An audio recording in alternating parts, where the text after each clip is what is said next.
Hi, everyone. Welcome to session 11. I am so excited to introduce your speakers for this session that I've been looking forward to ever since it was proposed to me. Below you on the screen and then shortly on screen, you'll see three amazing educators and believers in kids and culture. We have Chad Everett, who's a member of the Educator Collaborative here. Chad does amazing things in combining literacy both in classrooms and with families. He's a volunteer with Literacy Mid-South, an organization that supports reading across the southern region.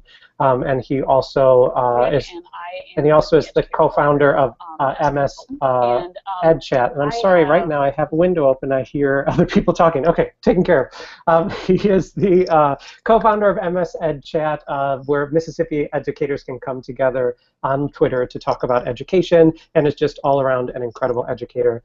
We have Rafranz Davis here as well. Rafranz is the author of The Missing Voices in EdTech, Bringing Diversity into EdTech from Corwin Press. I generally have books with me that I try to hold up, but Rafran's book is literally in a bag somewhere because I've been carrying it around with me everywhere. What I love about her message, her book, and what they'll be talking about during this session as well is that she's continually challenging us to look at who's being heard and who's not being heard. And in particular in her book, I love that she thinks about diversity on multiple levels. She thinks about race, she thinks about class, but she also thinks about diversity of perspective.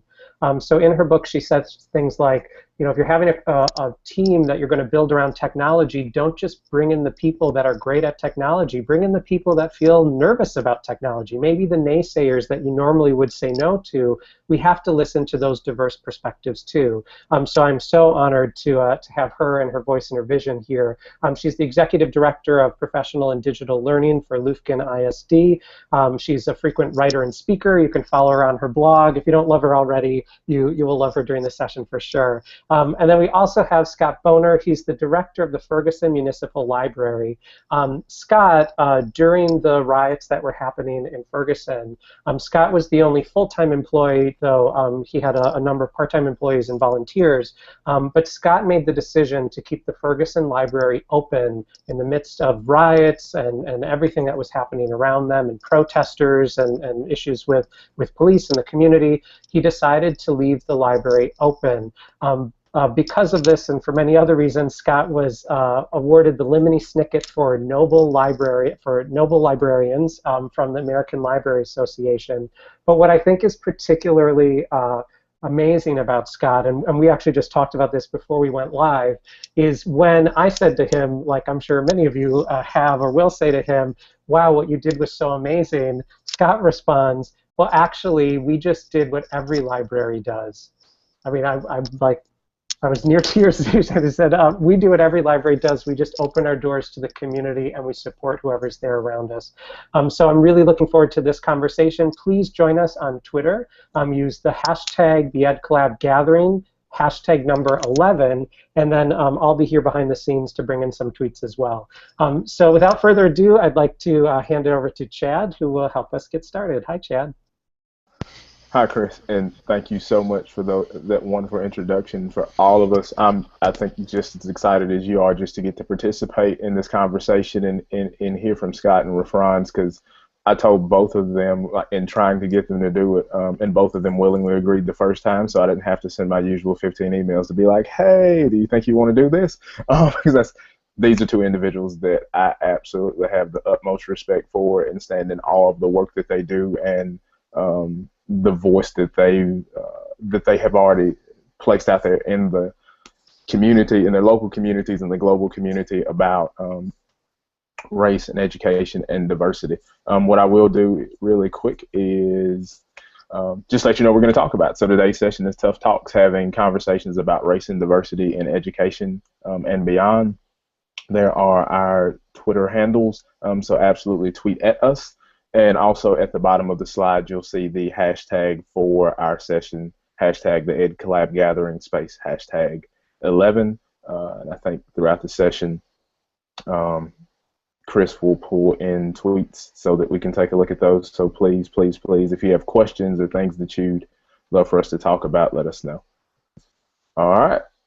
So just to get us started, one of the things we'd like to do for you in this session is just to model what it looks like to have an authentic conversation about race and diversity. So it's not going to be us talking over 15 slides. It's just, hey, let's see what it looks like to have an authentic conversation. So I'll get it started. And Rafranz, I'll go to you first. So just why? Why is this conversation necessary? Why should we be talking about race and diversity? I think that just the events in the recent weeks, or even the recent year, has really just stimulated the fact that this is a conversation that we need to have. It's bigger than just having adults going to a learning space and it being one-dimensional. It's much bigger than that. It's about our kids not having the opportunities to thrive. It's about our kids not having the opportunities to be in excelled programs, to be a part of STEM, to not just learn technology, but to truly use it to be creative. It's about the discipline of our children in a way that is really taking away from who they can be as people. It's so many things that we don't talk about that tend to escalate into something bigger. And I know that we'll get into a great part of this conversation very much so through this call. Okay, thank you. And so, Scott, give us your why. Why is this a conversation that's even necessary? Because when we're quiet about things, they get worse, they decay. And I think that if we don't have these conversations, and they have to be tough conversations, if we don't have these conversations, then a big chunk of the population, mostly the white people and the wealthy people, get to smoothly go on with their lives and think nothing's going bad, while everyone else gets to suffer under whatever the conditions are. So I think that, and then it just gets worse and worse and worse.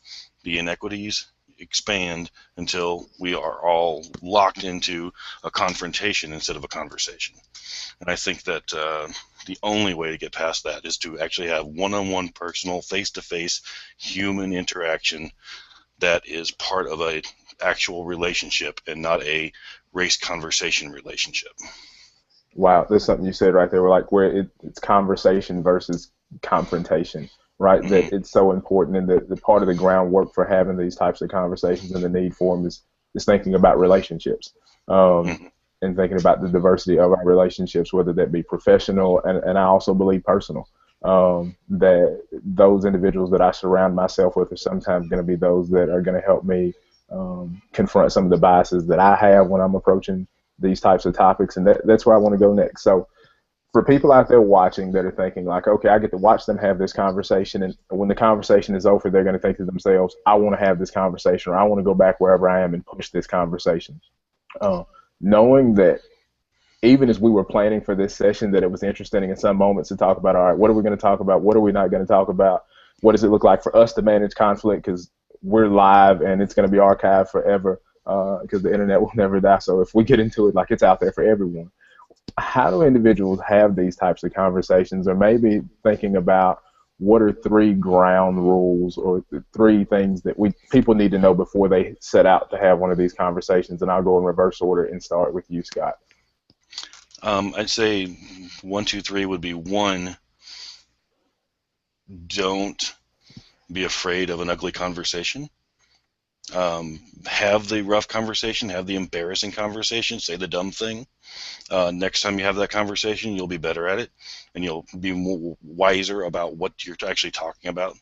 And so, don't let fear keep you from having the conversation to begin with, and it's okay if you screw it up, because part of learning is screwing it up. And then thinking how ashamed you are of what the goofy thing is that you said later. 2 is that there are 2 things I think that are absolutely core to making a meaningful relationship and a meaningful conversation, and that is empathy and respect. Okay, and they're 2 independent things. They can work independently of each other, but there's a synergistic effect whenever they are combined, right? Because you can have an abstract respect for human life and a loathing to shake the hand of the person in front of you. And you can have empathy for someone's condition, or for their position without kind of respecting them in that position. But when you put those two things together, and everyone you look at is someone that you A, want to understand, and B, have a respect for that human being in front of you, then you cannot help but have authentic and meaningful conversations. And Perfect. that's, I mean, I don't know how you can teach that. It's something that comes over time and through kind of deep thinking and meeting lots of people. Perfect. I love that you talked about just like empathy and respect. And one of the things that we have to realize is that I could have a PhD and I don't even know if it's like race relations or ethnic studies, but that doesn't make me an expert on all types of diversity and race and right. And that there's, when you approach that conversation, if you approach it thinking, well, I'm an expert and I know it all. No, you don't know it all, because no culture or ethnicity is a monolith, right? That even within certain cultures or ethnicities, we think about diversity through multiple lenses, like I'm sure Rafranz is going to talk about, that you can't be an expert on all things. I don't care what your degree is or what your life experiences are. But when you enter that conversation respecting everyone and saying that even if my experiences aren't like yours, I'm going to open my mind to hearing you out and trying to understand where you come from. And with that being said, Rafranz, so what are your 2 to 3 things that people need to know as they set out to try to have these types of conversations?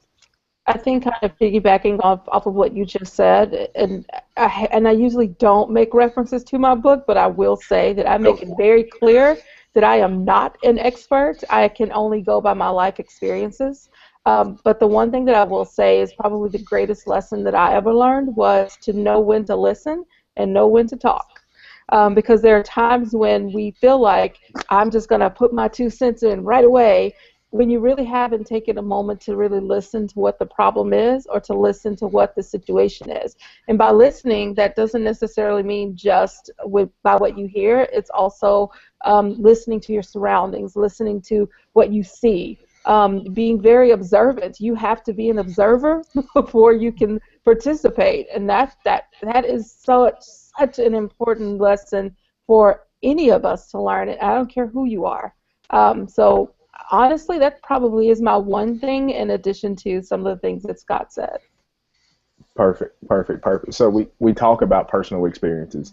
And Scott, not to put you on the spot, but you know I was going here because I told you I was going here. So we talk about personal experiences. And if you're watching and you don't know where Scott is or the library in which Scott works, not to tie him too much to the library, but Scott, as Chris said, like a lot of recognition, a lot of attention placed on you and the work that you did there. But let me ask you this. So Scott, let's go back. You're sitting in your home, I'm guessing the evening after Mike Brown has been shot. You're watching news broadcast. You're seeing what's happening. What's your immediate thought, or what are your immediate thoughts? And then the second part to that, then how's your practice changed in thinking about how you interact with the population that you served as a result to what you saw there? The immediate thought, I think, was the same kind of emotions that I bet most people felt. I'm assuming, but that kind of sense of, oh God, what happened? Who was the poor kid? What happened? Looking at the crowd, how big is this going to get? How crazy is it going to get? And one thing that's interesting is that Ferguson was unique not in what happened with Mike Brown and Officer Wilson, but rather in the response afterward. Because I saw that and I thought, oh, this is a tragedy. And I expected that by 2 days later, Monday morning, when I came into the library, that it would be done. That people would have protested for a day or two, get mad for a day or two, and then it would drift out of memory like every other time that kind of thing has happened. And I was surprised to see that it was continuing, and then a month later, surprised to see it was still continuing, and a year later, surprised to see it still continuing. And I think that a movement started in Ferguson, and I don't know, no one has ever been able to give me a reasonable explanation as to why Ferguson and not somewhere else, but I know that something happened here, and it was different than the usual process, and it has changed the way the whole nation handles these kind of tragedies. As far as how it affected me, it meant that I had to I was brand new to the job. I'd been here for like a month, and so I was still kind of getting to know people. I had to put that in hyperdrive and really get to know people and get out and talk to people, and try and find ways, find people to work with, find means to address many, many needs that came up in the immediate aftermath, because the town quasi shut down, right? Organizations closed their doors, businesses closed up, businesses boarded up whenever it got really hot, that kind of thing. And so lots of needs show up. So whenever the schools were going to be closed for, missed the first week and a half of school because they, for whatever reason, they didn't feel safe running buses and that kind of thing, we pulled teachers in and did school at the library, that kind of thing. So the short term, the way it affected me is it put me into overdrive, and it made me take what I expected to be a year-long process of getting to know this community and try to do it in a week.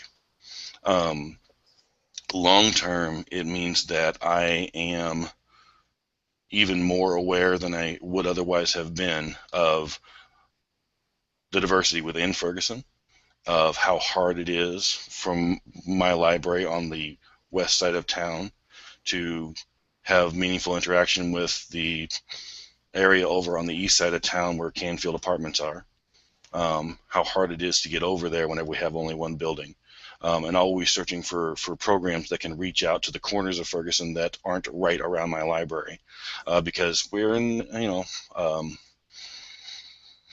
we're in one corner of town. It is on the road that has been revitalized. We are far away from the road that has not been revitalized, the other major road going through town where Canfield Green Apartments are and that kind of thing. And so the people I need to reach the most are far away. So, and it just makes me more aware of all the different needs that are out there. Right. And thanks. And I'm about to jump over you, Rafranz, because I know you've got something that you want to add to that. One of the things, just as a bullet point to stop and notice, the importance of knowing your community, right? Whether in your local community, and then knowing incidents or things that happen and that things fit into a larger context, that no incident is truly isolated and exists in and of itself. So sometimes if you're new to a community, that you have to understand what's been going on in a place for a while to completely understand maybe the response of residents or individuals or whatever the situations may be. Understanding the local context and knowing your community. And I think it's great that you realize that, hey, I don't know this community and I don't have those relationships. To go back to that word that we used, I need to build that. Rafranz, jump in here, though. You know, I wasn't in Ferguson, and honestly haven't been to Missouri in so many years. I'll actually be there in St. Louis next year. But for me, as a parent of a young boy sitting at home and watching this unfold, I just remember being just completely annoyed with the media that we weren't seeing it, and I didn't know what was going on. I didn't hear the story, and I learned through the live streams that I watched nonstop with my own son, who is 16, who could have easily been a Mike Brown. I also I listened to educators of color, white educators from that area who some were very connected to the diversity issues within the community of Ferguson. Some of the issues with schools and discipline of kids and local community. And listening to them on Boxer just share their stories and talk about it. And that was really a time for me as a person to really listen and kind of reflect on those thoughts while also trying to help my own son understand. I was not surprised that that happened in Ferguson, because Mike Brown was not the first incident of a community kind of unfolding around an event. It was a culmination of months, of a year of people finally saying, this is enough, we need people to listen to us, we need help, we need to stop hurting kids. And it was not a surprise to me. It was, oh, okay, this is happening. For me, it really did change my thinking, and it made me more aware of the media. It also made me more aware of talking to my son. It also made me more aware of making sure that he knew that he was great and he had a chance and he could be and do whatever, and also holding his teachers accountable to see greatness in him. I mean, I think that you can't, whether you lived in Ferguson or whether you lived outside of Ferguson, you can't go through something like that and not be affected by it. I think it affected us all educationally. I wanted everybody to talk about it. I remember there was a Missouri Ed Chat that was happening around the same time, and Missouri Ed Chat was talking about iPads or something crazy like that, and and weren't talking about, like, how can you not talk about this? This is completely changing schools, especially in that area. You have to talk about it. So it just said to us, we cannot sit and watch the world just happen and move around as if it's going to be the latest headline in the news and it's done. That we have to talk about. Just tying that to that, Gary Stager, I don't know how to say Gary's name. It might be Stager, it might be Stager. But anyway, so while we were talking, he just tweeted, he wrote another blog about Ahmed Muhammad, and I know we'll get to Ahmed's story in just a little bit. But in tying to this whole idea of news, these events happening, a young boy is killed, a young boy is arrested, and then we're on to the next thing. His latest blog post was about the I make money off of Ahmed, because now we're talking about this whole maker movement and this kid being arrested, and then a website just posted that they're going to support him by now making a maker watch that you can buy. And so then it turns into now that conversation's changed. We're no longer talking about the inequities of Irving ISD. We're now just specifically focusing on this one small piece. When his point at the end of his blog was, at the end of the day, it's great. He's gotten all of these invites, he's gotten all these gifts, and we're celebrating him, but Irving ISD is still messed up. And nobody's going to talk about that. And it doesn't get any easier for any other kid in his situation. No. Who is, falling into someone else's stereotype hole. Yep, you have to tackle those.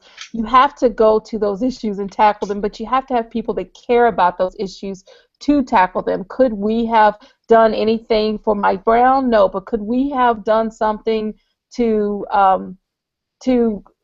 could we have held the adults of this world more accountable in how we view kids? Absolutely, yes. And those are the conversations that we have to definitely have, whether it be police force, whether it be teachers, whether it be administrators. We are the ones that we have to say, hey, we have the issues and we need to fix them, or else nothing changes. Well, and a couple things that came out that, like, there's so many nuggets that y'all are dropping out there now that I can't get to them all, but something I think across the board that's interesting. Number one, when it comes to issues where we're talking about race and diversity, that we have to remember, I'm not talking about am I buying iPads versus Chromebooks. I'm talking about someone's life here, right? I'm talking about the experiences that, like you talked about for your son, that as I reflect on my own life, I think about my dad having to sit down and have those types of conversations. And unless you had ever sat down and talked to me or someone like me, you don't know that those conversations happen, that it's a reality that somewhere a parent, not just black parents, but somewhere a parent has to have a conversation with their child about, hey, if you have interaction with law enforcement, son, I'm not saying it's right, but because here's go back to the point, but I need you to come home at night because I love you, and here's what I need for you to do. And for parents that have those conversations, individuals that aren't privy to know, like, we have these types of conversations, and I know even for me having conversations with my coworkers over the past 2 years and other individuals, like, hey, there's conversations that took place in my household that you have no idea that they happened, but they were necessary. And when others begin to understand that those conversations are even necessary, then I think we can get back to pressing others and inviting them into the conversation. Something else that both of you said, or in some ways you alluded to, narrative matters, that individual stories matter, and that even sometimes when we talk about having these conversations, sometimes it's getting away from facts, figures, stats, stepping back and just saying, hey, Rafranz, tell me about your life, tell me your story. Or Scott, it's saying, hey, Scott, tell me your story. And when we do that for individuals out of communities where we've traditionally been able to ignore them or sort of marginalize and say, we don't have to invite you into the conversation or even have the conversation at all, where we begin to give value and say, your narrative matters. And I know that should connect with all of us, but definitely educators when we think about especially those that teach writing, because one of the first places we start is on narrative, right? Because we get that, because that's our life. That's what we live every day.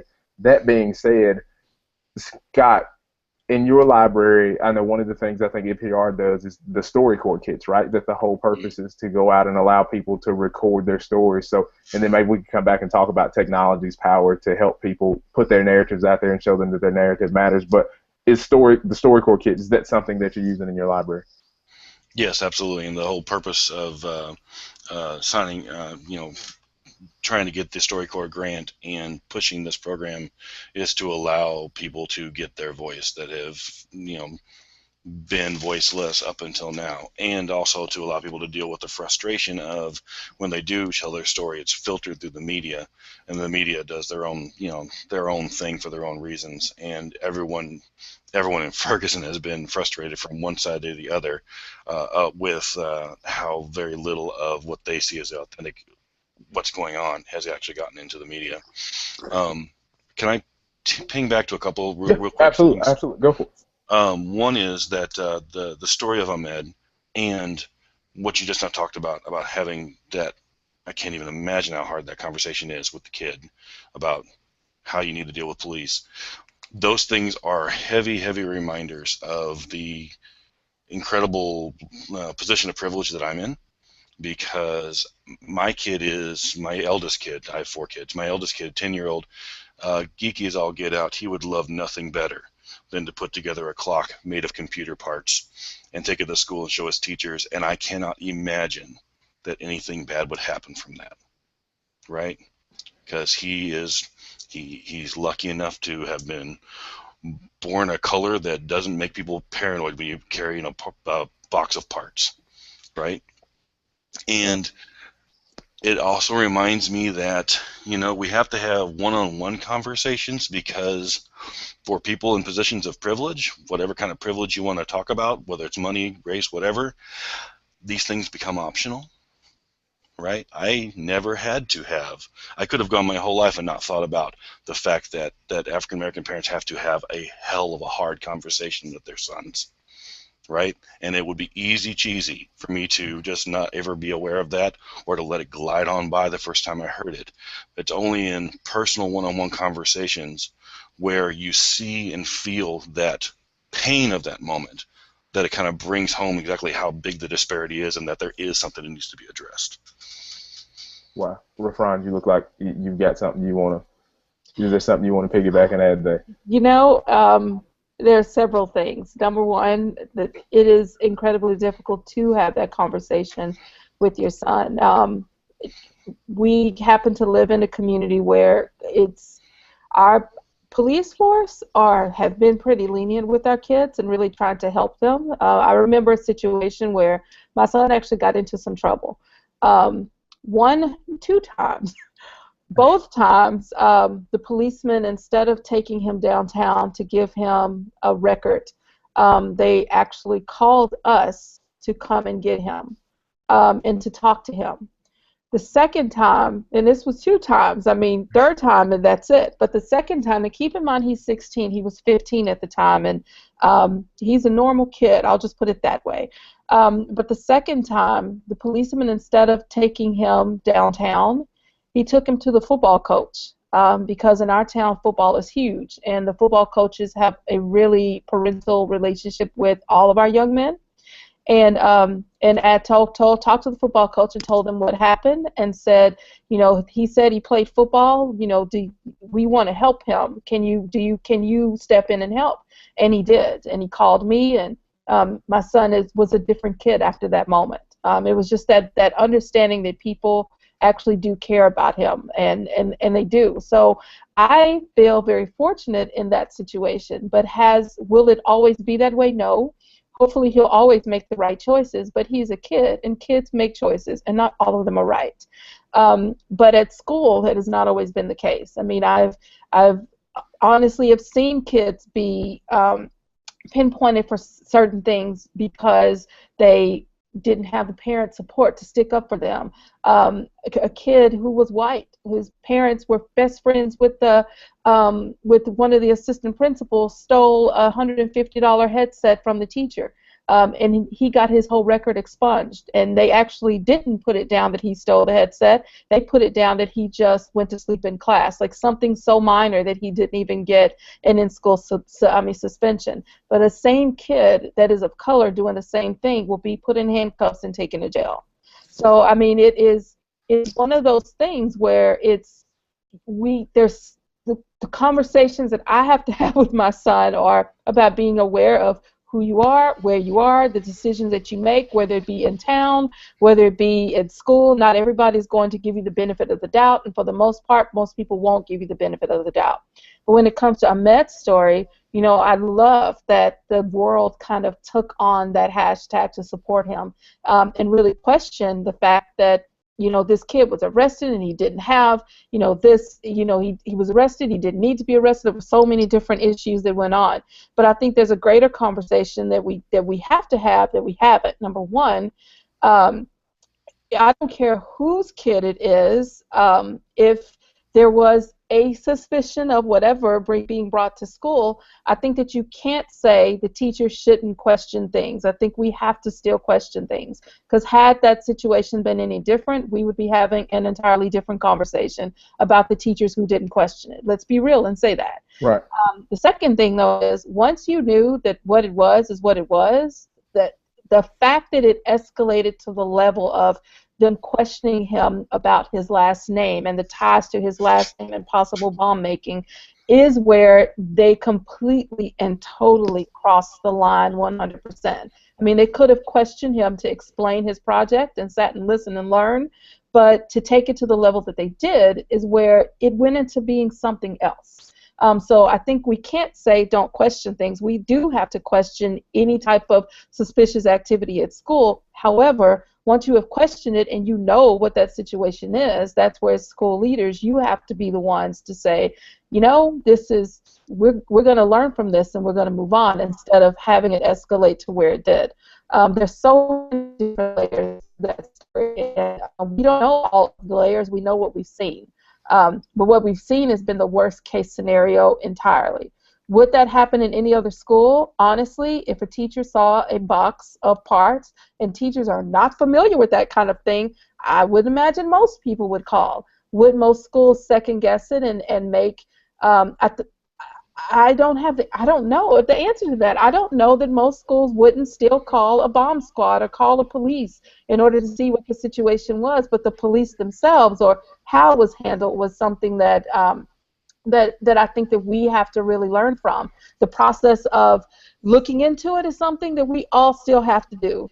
But what happens once you know whether it is dangerous or not dangerous is something that we can learn from them and do better.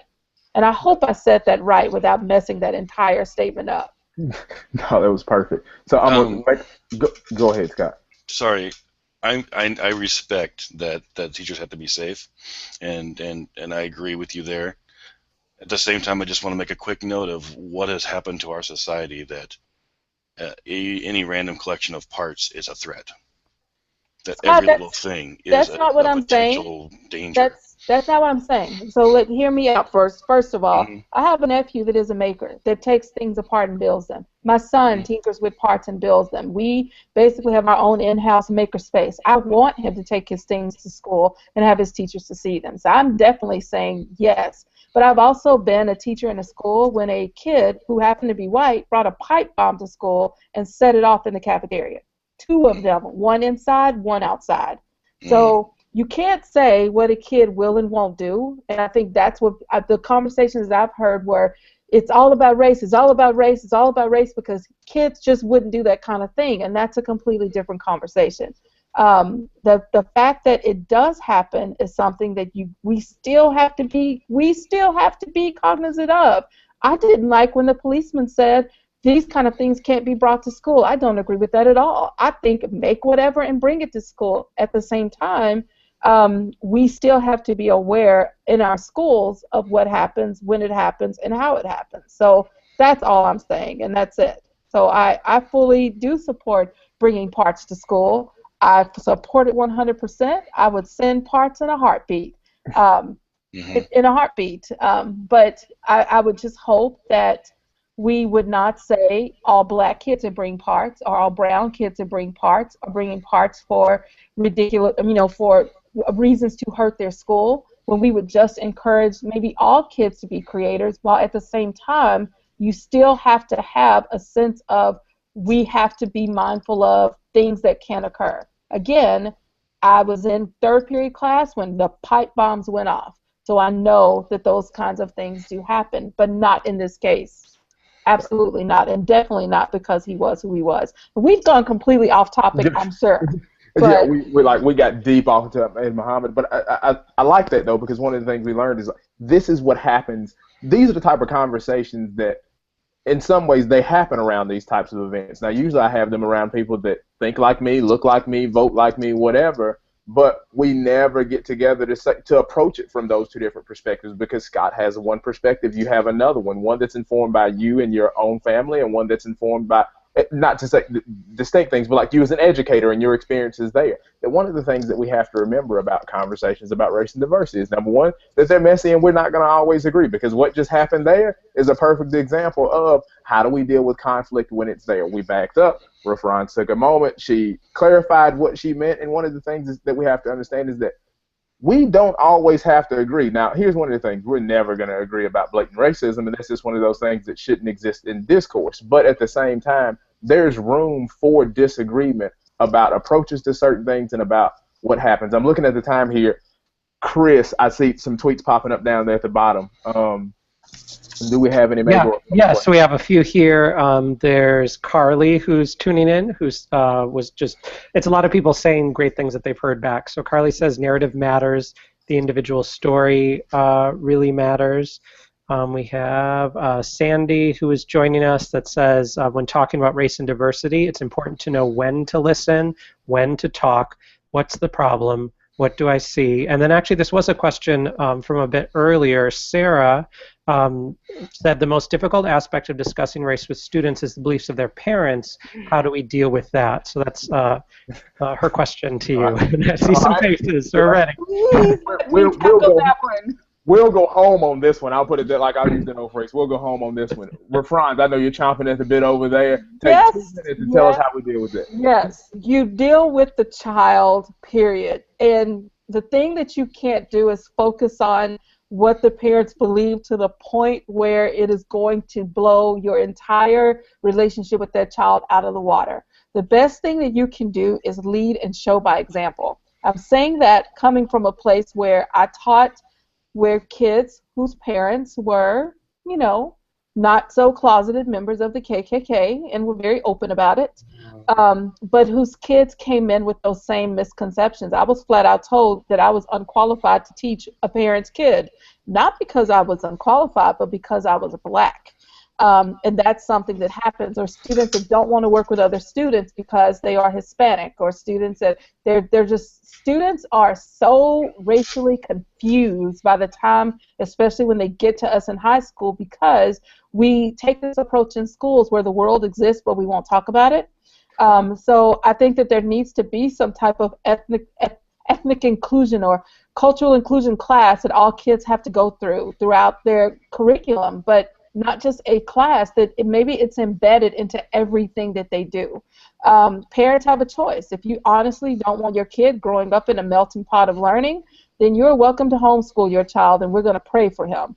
But on the other side of that is, that's real talk. But on the other side of that is to be able to have, I watched my mother do it with kids, to be able to show a kid how you can be and how a difference can be and how the world can be is truly powerful when that kid can say, my parents grew up calling you the N-word, and I would never use that word a day in my life anymore after this. Like, I never knew that people like you could be as you are. And that's incredibly powerful. So you've got to focus on the relationship with that kid. You're not going to change the parents, but you definitely have a chance with that kid.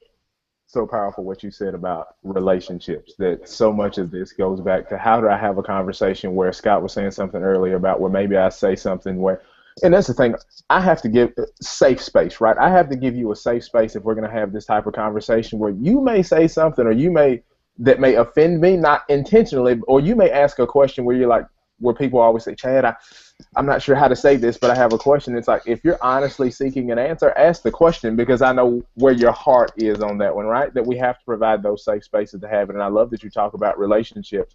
Scott was sharing something before we went on about his upbringing, and that it's a lot different. That one would think that he would turn out a lot different than what he has because of the upbringing that he had in a small Missouri town. Right. I grew up in a county that was all white and very openly racist culture, and there would be things like during lunchtime in high school, kids would holler racist jokes back and forth to each other and that kind of thing, and it was considered acceptable. But what made it possible for any kid like me or anyone else to break out of that is that there was more than one perspective there. And so, I would say for the thing that Rafranz was just not talking about, make sure that you have books in your classroom with other perspectives. Make sure you have diverse books with all kinds of people and all kinds of points of view. Make sure you have conversations about how other people have points of view, and let that kid that is dealing with a parent with a very narrow vision realize that there's more than one vision in the world, and they actually get to choose how they're going to go. Wow. So powerful. We got this, and I knew it would happen, right? We didn't get to 90% of the stuff that we said we would talk about, but we definitely modeled, I believe, what it looks like to try to have a conversation where we wrestle with weighty issues. And I think, if anything, is a clear indication that people should understand this is not something where you sit down in one session or you sit down one time with a person to have a conversation about race or diversity and think you're going to solve the world's problems,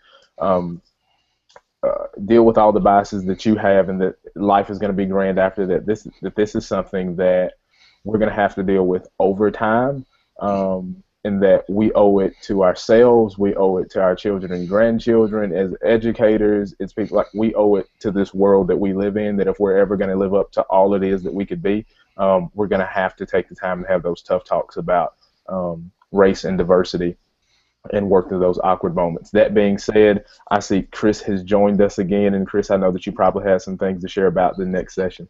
Yeah, and I also, before we go, Sarah, who actually answered a question, she responded on Twitter, students are so racially confused, make the conversation safe, and she's thanking you. And I brought that up because I want to thank you guys too, because I feel like one of the biggest messages across this session was about creating that safe space. And I know I'm so aware, especially in events that have happened the last few years, of the privilege that I have, just that many of you talked about, that I don't have to think about how people are looking at me. I don't have to think about, if I brought a tool into a school, what would someone do with that? And at the same time, I'm so aware of it that I often feel so uncomfortable asking about race or talking about diversity in this way. So I really appreciated all of you bringing up that message of like, I think it was Scott or someone said earlier, say the dumb thing first, that's fine, but at least you've said it. At least you've started that conversation. So I really want to thank you for what you shared with everyone today. There's lots of great talk on Twitter, and thank you for being here. And come back again. We need to do more of this. So everyone, thank you for joining in this session as well. I just want to preview for you the upcoming sessions in session 4. It's hard to believe that it's almost 2 o'clock here in New York. It's been a busy day. So in session 4, we have workshop number 15 is Jen Saravallo. She'll be talking about reading strategies, purposeful instruction for developing skilled readers. She has her brand new amazing reading strategies book out. Workshop number 16, Trudy Ludwig, the great children's author, will be talking with Joellen McCarthy about helping kids to be kinder and more compassionate. Session 17 is Lindsay Moses, who will be talking about connecting language literacy in the natural world with our young English learners. And that's especially if you have English language learners in your classroom and you're looking for a work to do with young ones. Lindsay is amazing with that work. And then Renee Hauser and Aaron Donaldson from Growing Educators will join us in workshop 18, the power of strategic partnerships, launching and maintaining and pushing collaboration among student partners. And then, of course, just a reminder, if you are enjoying what you're watching today and you normally would have paid to attend a workshop like this, we'd love if you'd pay it forward and donate to today's adopted charity, the Book Love Foundation. You can find them at booklovefoundation.org. And after session 4, you can join us for our closing keynote at 3 o'clock with Christy Moratz and Christine Hertz. So thank you to Rafranz, Scott, and Chad for joining us, and thanks to all of you for joining us as well. Enjoy the rest of your afternoon, and please feel free to keep the conversation going on Twitter. The hashtag is alive and well for you. Thanks, everyone. Thank you.